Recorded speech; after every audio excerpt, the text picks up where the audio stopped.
Sometimes change doesn't come like a storm. It doesn't crash through your life, flipping everything over. Sometimes it comes as a small glitch in the route. A tiny mistake you wouldn't even notice. If it didn't change everything.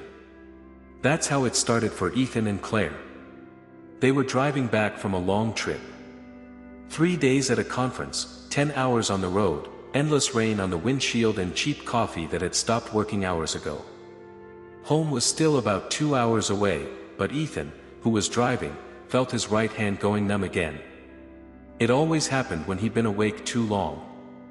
"You're squeezing the steering wheel like it owes you money," Claire said, touching his shoulder. "Let's pull over. You don't need to be a hero tonight." "I'm fine," Ethan said automatically. That was a lie. He'd been seeing things.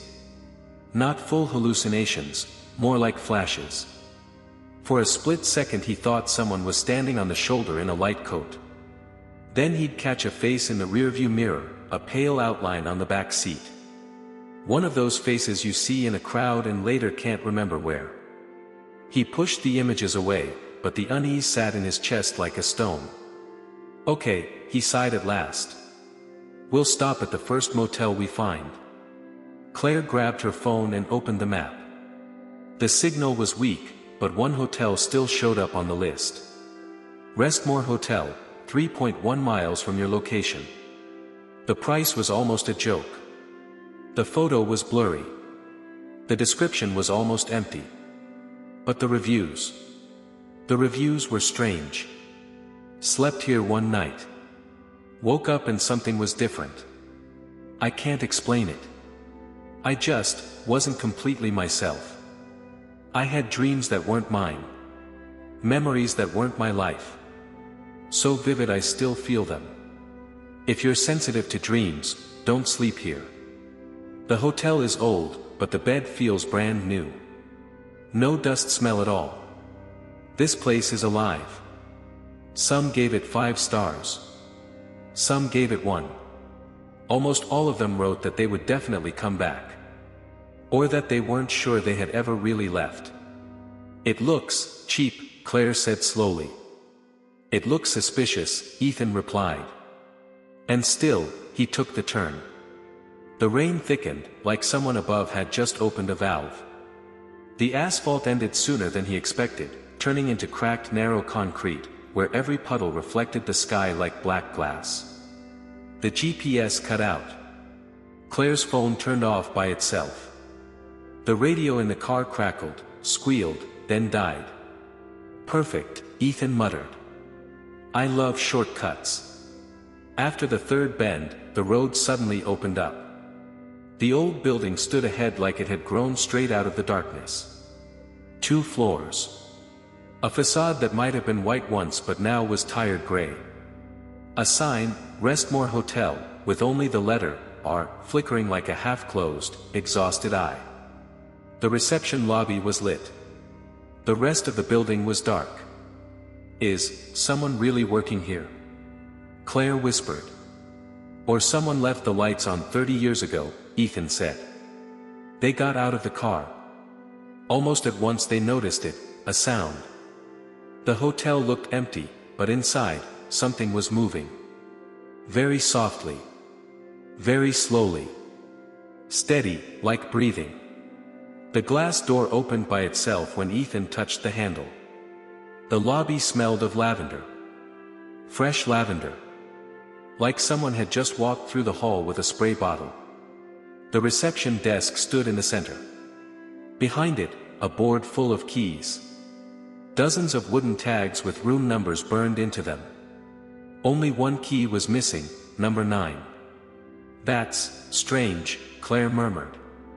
There was no dust, no cobwebs, no obvious sign of abandonment. But there were no people either. On the desk lay the guest book. Open. A pen lying beside it. The last entry was fresh, the ink still shone. Guest, unknown. Room, 9. Checked in, tonight. Someone before us? Claire whispered. Or someone who never checked out, Ethan said. Then they heard it. Right above them. Not creaking. Not tapping. Footsteps. Slow. Measured. The kind of steps a person takes when they're not in a hurry. Someone who already knows their guests will come up sooner or later. Claire tightened her grip on Ethan's hand. Maybe we should just go back to the car. This, she didn't finish. Because behind the desk, there was a light metallic clink. One of the hanging keys started to sway. No wind. No open window. No human hand touching it. Key number 12. The room they had reserved. Ethan stepped closer. The key swung again. Then again, and fell straight to the floor at his feet. As if the hotel had said, "Pick it up. Your room is ready." "Ethan," Claire whispered. "If we walk in there, we won't be the same people who walked in here." But Ethan was already bending down. His fingers touched the cold metal. And at that exact moment, on the second floor, the door of room number 9 slowly opened. No one touched it. In the dark corridor above them, something sniffed the air. Like it was testing the scent. The scent of new guests. The key felt colder in Ethan's hand than it should have. Not just metal cold, like it had been soaked in water and kept in a freezer. "We're not staying long, right?" Claire asked. "Just a few hours of sleep and we're gone." "Yeah," he nodded. "We'll wake up and this place will seem a lot less weird." The words sounded empty, but what else could he say? Go back into the rain, onto the dark highway, with his numbing arm and closing eyes? Whatever this hotel was, it still looked safer. The stairs to the second floor were old, but they creaked almost, rhythmically. Like every step had already been taken many, many times. Like they were walking a path someone else had worn out before them. The hallway was narrow, long, with a deep red carpet runner. Most of the doors were closed. 2 stood out. Number 9, slightly open, a thin slice of darkness inside. Number 12, theirs. Completely still. Claire couldn't help glancing at number 9. Something was wrong there. Not anything she could point to. Just the feeling that someone was standing on the other side of that door, very close, with their ear pressed to the crack. Listening to each of their steps. She tore her eyes away. "Just don't look at it," Ethan said. "It's one of those pay-by-the-hour places, not a horror movie." The joke fell flat. He slid the key into the lock of number 12. The lock clicked like it had been waiting a long time for this. Inside, the room was almost too good. Spacious, tidy, clean. Fresh white sheets, stretched tight without a wrinkle. A small table by the window, an old-fashioned lamp with a warm soft shade. Dark heavy curtains. A carpet that looked practically new. Even the smell worked against logic, not mold, not dust. That same lavender note as in the lobby. "This is a little too nice," Claire said. "For $10. On the nightstand lay a phone. An old landline phone with a rotary dial. "Look at that," Ethan nodded toward it. "Maybe that's how you call the ghosts." Claire lifted the receiver. From the other end came soft static. No dial tone. No voice. She was about to hang up when suddenly, far away, like through several walls, she heard. "Can you hear me?" The voice was hoarse, old, but clearly human. Claire dropped the receiver back in the cradle. "There was someone there," she said. "Maybe reception. Or another room," Ethan said. "Old wiring. Crossed lines." He trailed off because he looked at the mirror. It hung above a small dresser next to the bed. Not cracked, not dirty. Clean. Almost too clean. The reflection showed everything exactly as it should, the room, the bed, the window, both of them. Just one detail was wrong. In the reflection, the door of their room was slightly open.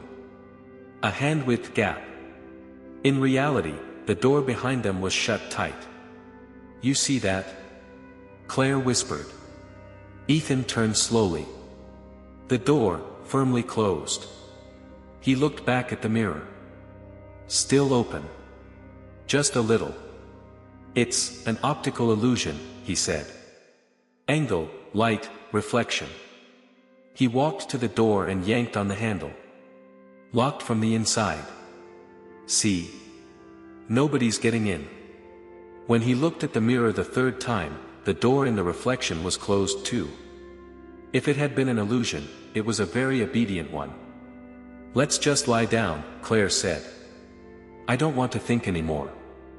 They fell onto the bed, not even bothering to fully undress. Their bodies demanded sleep. Their brains resisted, just for a moment. Right before his eyes closed, Ethan heard a quiet sound. If he hadn't been this tired, it would have scared him more. Someone in the room next door, in number 9, lay down on a bed too. Springs squeaked. Sheets rustled. The hotel seemed to sigh. Satisfied. Everyone in their places. Sleep grabbed him like black water. He dreamed he was standing in the hotel lobby. But this time the lights were on in every window. Voices and laughter floated in from the corridor, someone rang for the elevator, someone dragged a suitcase up the stairs. He was wearing different clothes. An old jacket. His hand trembled slightly as he turned the pages of the guest book. A young couple walked up to the desk. Not him and Claire. Others. "One night, please," the guy said. "Just one night. We're passing through." Ethan wanted to say, "You shouldn't stay here." He wanted to warn them, to yell at them. But his mouth said something else. "Welcome to the Restmore Hotel. Sign here. And here's the key to room 12. The hand that held out the key wasn't his. It was older. Thicker fingers, small scars on the knuckles. Ethan looked down and saw himself from above. Saw Ethan taking the key from somebody else's hand. Then everything vanished in a black wave. He woke up with a jolt. The room was dark. Only a faint line of light peeked from under the door to the hallway. Claire was sleeping beside him, breathing steadily. Ethan looked at his hands. His hands. He thought so. He clenched his fists, the joints cracked dryly. Inside, a thought sat like a splinter. This is not my body. Like his mind had woken up a little earlier than his body and didn't recognize the shell. Just a dream, he whispered. He tried to remember everything before the hotel. The road. The conference. The exhaustion. Then something jabbed him from inside. A voice. A stranger's voice in his head, quiet and displeased. You weren't supposed to wake up this early. Ethan sat up. His heart hammered so loudly it filled the silent room. Claire, he whispered. She didn't answer. Her face was peaceful, but too still. No twitch of an eyelid, no tiny movement of the lips, like people who sleep too deeply. Like someone had turned off not only her consciousness, but a part of her life. His eyes fell on the nightstand. A notebook lay there. It definitely hadn't been there when they came in. A thin journal with a soft cover. The pages slightly yellowed, but not ancient. He picked it up and opened it. On the first page, written in neat, slanted older handwriting. If you're reading this in the morning, you're less lucky than I was. Ethan swallowed. He turned the page. My name is Thomas Gray. I used to be the owner of this hotel. Long story short, I haven't woken up in my own body for a very long time. But I guess you've already felt that. At that moment, from beyond the wall of room 9, someone chuckled softly. The laugh was old. And very pleased. Ethan read on, devouring the lines like he had devoured cheap gas station coffee. At first it feels like a strange dream. You wake up and something is off. The angle of your vision. The weight of your body. Scars you never had. Then you see yourself in the mirror and realize you're not you. And someone else is walking around in your body. A cold shiver ran down his spine. The room was quiet, but the notebook seemed to whisper. This hotel isn't abandoned. It just stopped being a normal place. It's like a transfer station. Not everyone you see here is all there is. Some guests are between. Every night, bodies are rooms. Minds are guests. They get checked into new rooms. And some of them don't want to check out. Ethan wanted to close the journal. His brain screamed, enough. Put it down. Go back to sleep. Drive away in the morning. Forget. But his fingers turned the pages anyway. I thought I could control it. At first, I woke up in the bodies of my guests. I walked with their legs, spoke with their voices, lived their memories. Some nights were like vacation, young, healthy bodies, harmless lives. Others were punishment, pain in the bones, sickness, fear that wasn't mine. But I always came back. Back to my real body, the tired hotel owner. Until one day, the sentence broke off. Ink smeared, dark blotches like something heavier than ink had spilled there. The next page was almost blank. Only one sentence in the middle. Do not sleep here for 2 nights in a row. Below that, in a sharper, more nervous hand. And don't go into room 9. The room seemed to shrink. The air grew thicker. Something rustled beyond the wall. Like someone slowly turned over in bed. Just a dream, Ethan whispered again. Just a dream. Who are you talking to? Someone asked inside him. The voice didn't sound in the room. It was in his head. The same voice that had said, you weren't supposed to wake up this early. Who are you? Ethan whispered. Interesting, the voice sounded amused. They don't usually hear me this quickly. It was old, but not weak. Smooth. Trained. The voice of someone who had spent a lifetime talking to clients, guests, customers. The owner of a hotel. Thomas? Ethan asked quietly. A soft, short laugh. You're already reading my notes. Well then. This will go faster. Claire stirred. She pushed herself up on one elbow and blinked. Ethan. Her voice was hoarse, like she hadn't spoken in a very long time. What time is it? He checked his phone. The screen was black. After a few taps, it lit up. 2:47. Middle of the night, he said. Go back to sleep. We need rest, remember? She looked at him for a long moment. Like she was trying to recognize him. Yeah, she lay back down slowly. Rest. Something in the way she said rest sounded wrong. Like a person who valued sleep too much. Maybe more than she should. In the morning, the light in the room was soft and golden. The rain had stopped. Somewhere outside, birds were singing. Without the notebook, the voice, the hotel, it could have been a normal morning. Claire was already sitting by the window, a cup of coffee in her hand. You made that?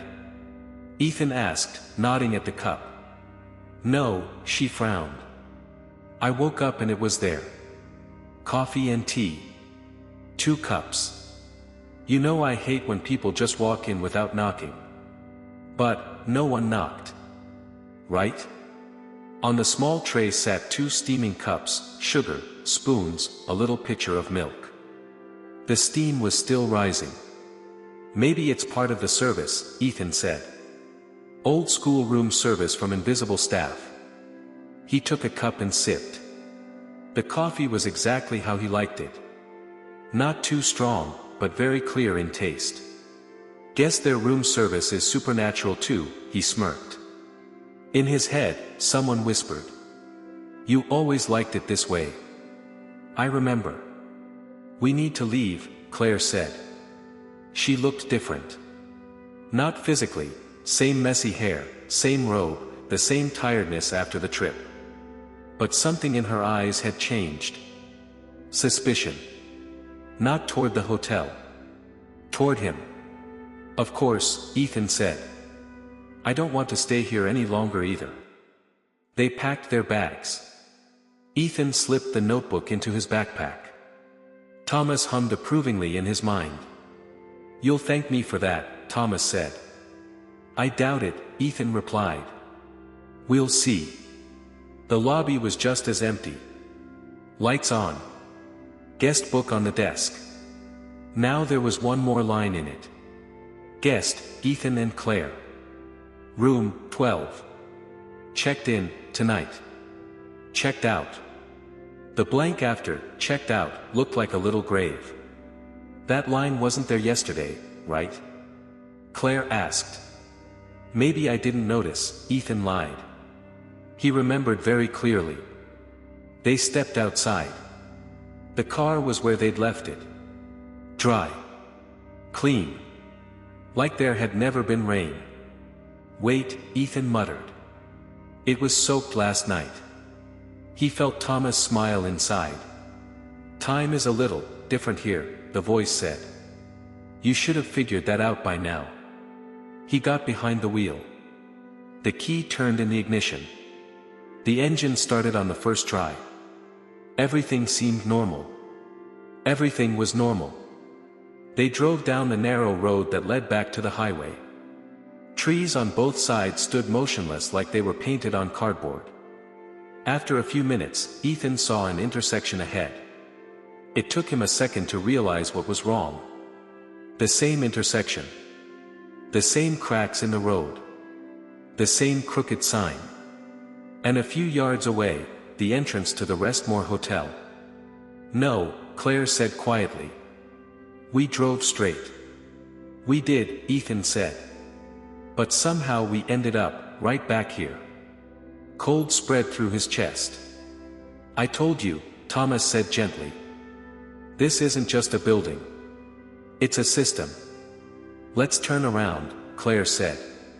"Try again." They turned the car. Drove the other way. Trees. Road. Puddles. A few more minutes. Another intersection. The same sign. The same hotel. The same flickering word Restmore. This time more windows were lit. "I really don't like this," Claire said. Her voice cracked. "I really don't like this." "Me neither," Ethan said. Part of him was ready to panic. Another part watched calmly. "See?" Thomas said. "Now you're starting to understand. Nobody leaves that easily." "What do you want from me?" Ethan asked silently. "To survive," Thomas said. "At least one of us." "Maybe we should talk to," Claire began, then fell quiet. They both looked at the hotel. It stood there as if waiting. Not smug. Patient. Like a place that knows all roads eventually lead back to it. Ethan turned off the engine. "Looks like we're spending another night," he said. Somewhere deep inside the building, something was pleased. The second night started even before the sun went down. They stood in the lobby like two people who had already signed a contract but still hoped to find a loophole. "We could try walking," Claire said. "If this is some kind of spatial loop, maybe on foot." "You read the same reviews I did," Ethan cut in quietly. "Nobody wrote how they got out. Only that they woke up different." "So maybe they did get out," she said. "Just, not the ones who checked in." The air in the lobby grew a little heavier. On the keyboard, 2 hooks were empty now. Number 9. And number 12. It looked like the hotel had already assigned the rooms for the night. "If it really works like Thomas wrote," Claire said, "then bodies are just shells." "I'm thrilled how easily you talk about your shell," Ethan said bitterly. "I'm trying to understand the rules," she replied. "If there are any." Thomas cleared his throat politely in Ethan's head. "There are always rules," he said. The question is whether anyone wants to explain them properly. Room 12 welcomed them with the same perfect bed, warm light and lavender air. The notebook lay on the nightstand again. Now there were new lines.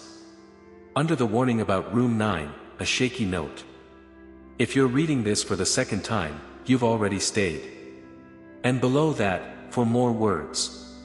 You won't get a third. He could have at least written something useful, Claire said. Like how to leave. Not just, don't do this, don't do that. Maybe because he never left, Ethan answered quietly. Something twitched inside his head. I'm right here, aren't I? Thomas snapped. So clearly I left, something. You did, Ethan thought back. But in what shape? Thomas was silent for a moment. That's another question, he said. Claire lay down on the very edge of the bed without undressing.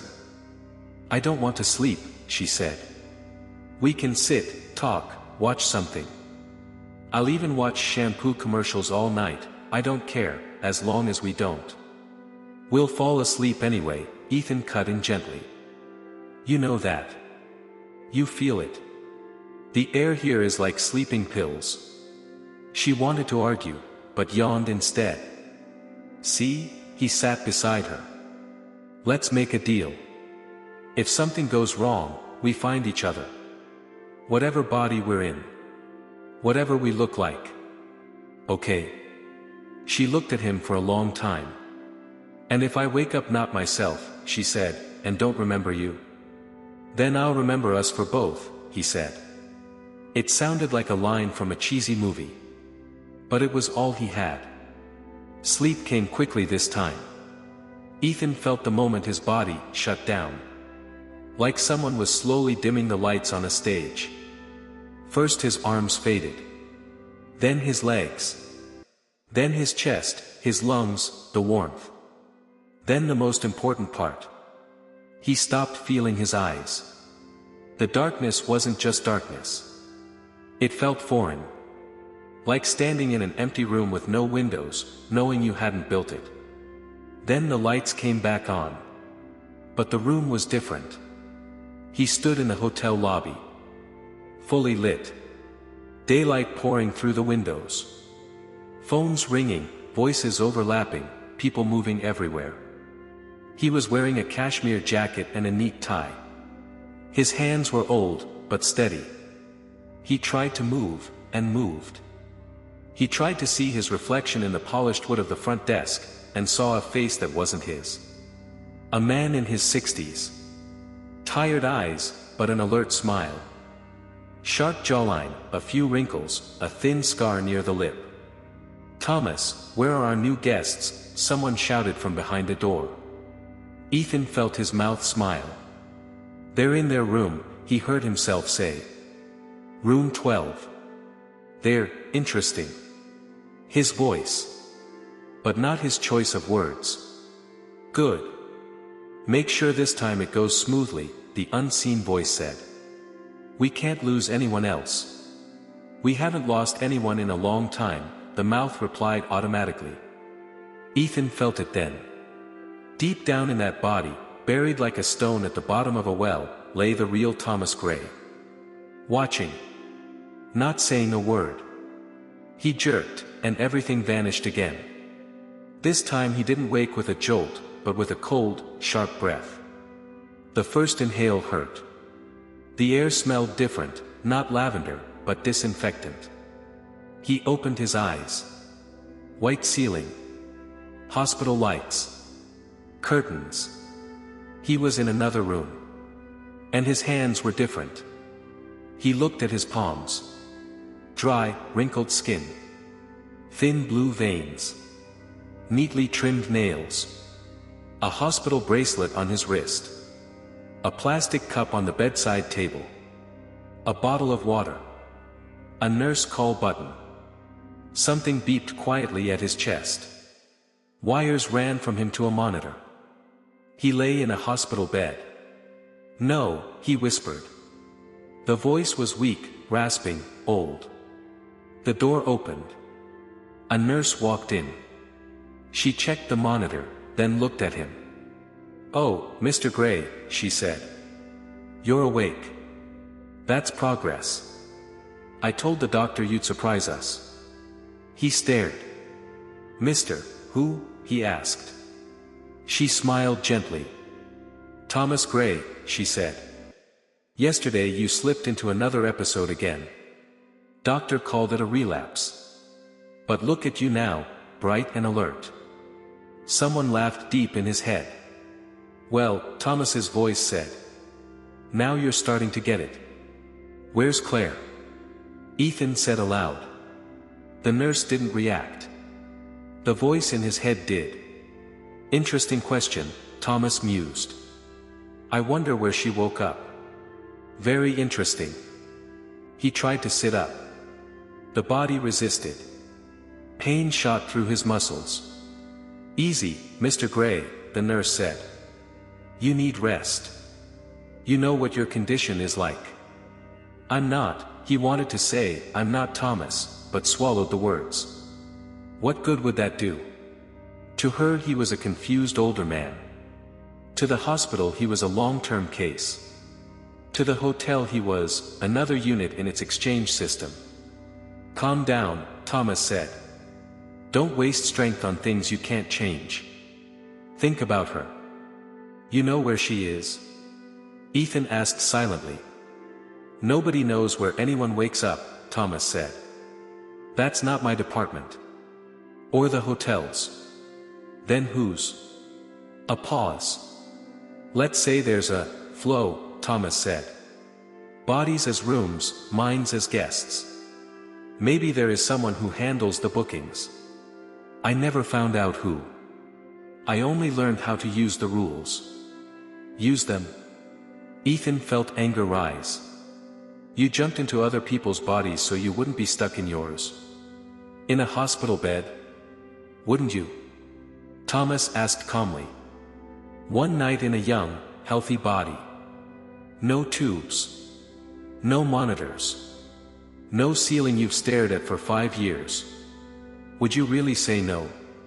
Ethan said nothing. Maybe, in some version of himself, he wouldn't.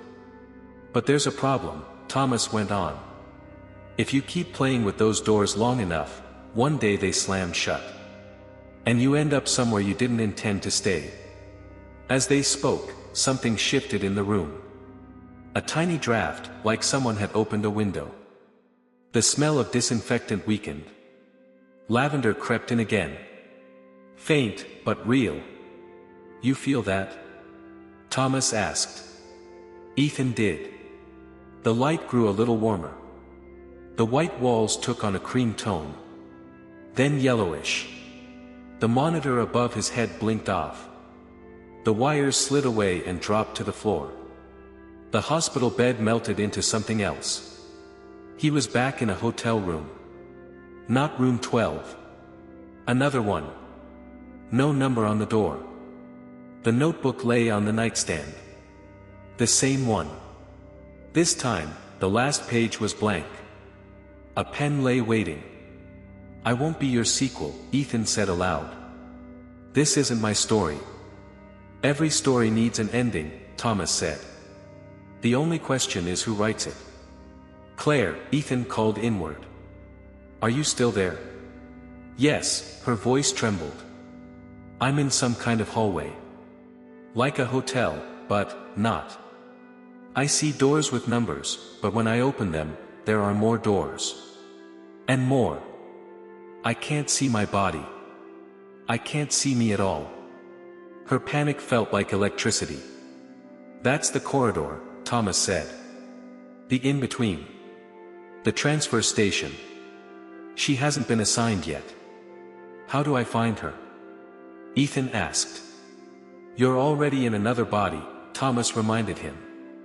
"You took mine. That gives you a few privileges. The question is whether you're ready to use them." "What do I have to do?" Another long pause. "You can give her the body back," Thomas said. "But you'll have to give up something." "Yours?" Ethan guessed. "Maybe," Thomas said. "Maybe more. The room's air grew heavier. The lamp's light flickered. The walls seemed to bend. "If you do this," Thomas said, for the first time sounding uneasy, "you might not wake up at all." "Or I'll wake up somewhere you don't expect," Ethan said. "And that's enough for me." He lay down on the bed. For the first time since the whole nightmare started, sleep felt like a choice. He closed his eyes.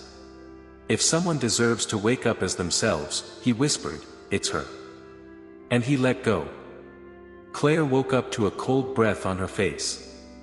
The first inhalation hurt. Her lungs burned a little, but they worked. Her heart beat, weak but steady. She opened her eyes. Ceiling. Crack in the corner. Familiar light fixture. She turned her head slowly. Room 12. The lamp on the nightstand. Her bag on the chair. Ethan's jacket tossed over the backrest. "Ethan?" she whispered. No answer. She pushed herself up and sat on the bed. Her body felt right. The way it always did. The same ache in her shoulder from lugging her laptop bag at the conference. The notebook lay on the nightstand. She picked it up. On the last page, a message. "If you woke up here, it means there's still time to change things. But please, don't stay. Don't check what happens if you spend another night. Don't go into room 9. And don't look for me. E." The E was shaky. Like the hand that wrote it was very tired. Claire pressed her forehead to the notebook. "Idiot," she whispered. "My stupid, stubborn, good idiot." Something thumped behind the wall of room 9. A muffled, dull blow, like a fist hitting plaster. She stood up. Walked to her door. Opened it. The hallway was empty. Morning light filtered in from the windows at the far end. The door to room 9 was closed. Not half open. Not ominously dark. Just closed. A key hung from the handle. She stepped closer. On the metal tag it said, 9, staff only.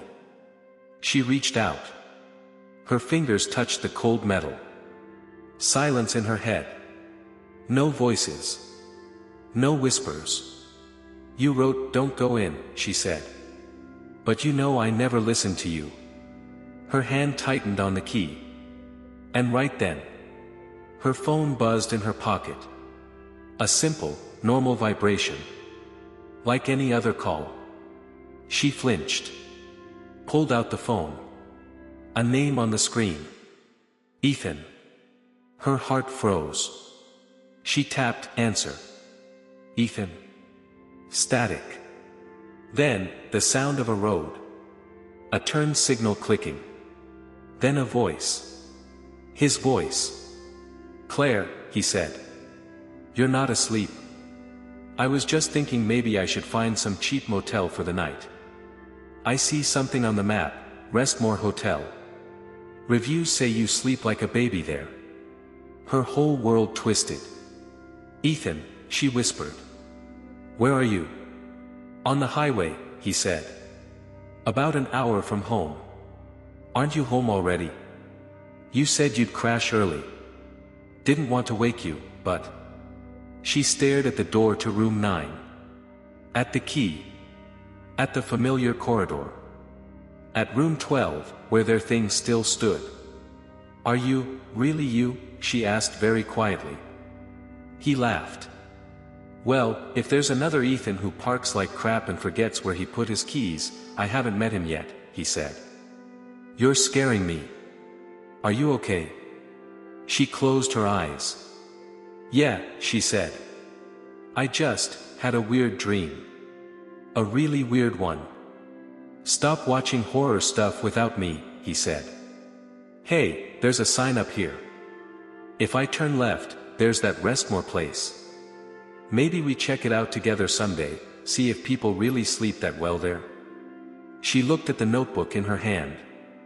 At the last line. At the letter E. "No," she said sharply. Never.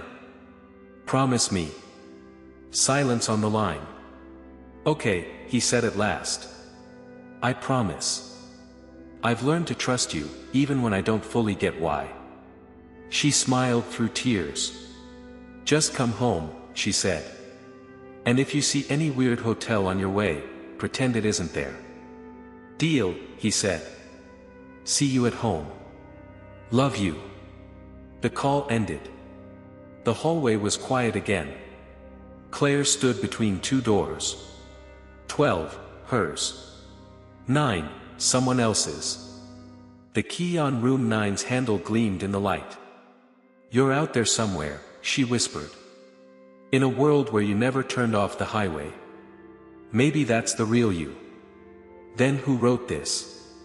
She looked down at the notebook. The last line began to change.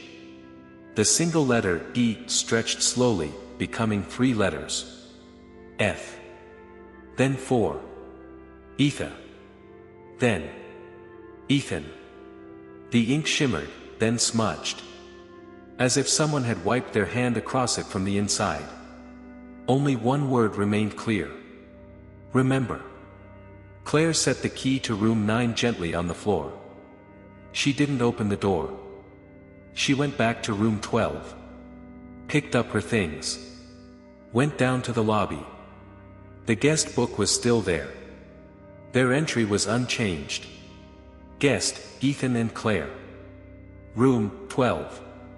Checked in, tonight. Checked out. She picked up the pen. Wrote one word. Checked out, someday. Then she turned toward the door. For a moment she thought she heard a voice. Not in the room, far away. Like someone speaking through layers of glass. Nothing ever really ends that easily, Claire, a man's voice said. Maybe Thomas. Maybe not. A hotel always remembers its guests. Even the ones who leave. She smiled faintly. And I remember where the entrance is, she said. That means there's always a way out. She opened the door and stepped outside. The road to the highway was the same. Trees. Puddles. Silence. This time the GPS worked. Time flowed. The phone stayed on. Within minutes, the hotel disappeared from her rearview mirror. As if it had never existed. Her phone buzzed. A new notification. Thanks for staying at Restmore. We hope you slept well. Would you like to leave a review? She stared at the screen for a long time. Then typed. I slept there. I woke up. But I'm still not sure, in whose story. She hit send. Somewhere, in a place that doesn't show up on any map, an old hotel lit a few new windows. In room 9, someone laughed softly. Not cruelly. More curious. Like a player who has just discovered the game has one more move than they thought. The hotel didn't vanish. It just waited. For people tired of their own lives. For those who wonder what it's like to wake up in someone else's body. For those who believe one night can't change anything. And somewhere, on some other road, in some other rain, another couple will one day see on their map. Restmore Hotel, best sleep of your life. And one of them will say, why not stop? One night can't hurt. Stories don't end. They just move. Like a guest who wakes up every night in a different room.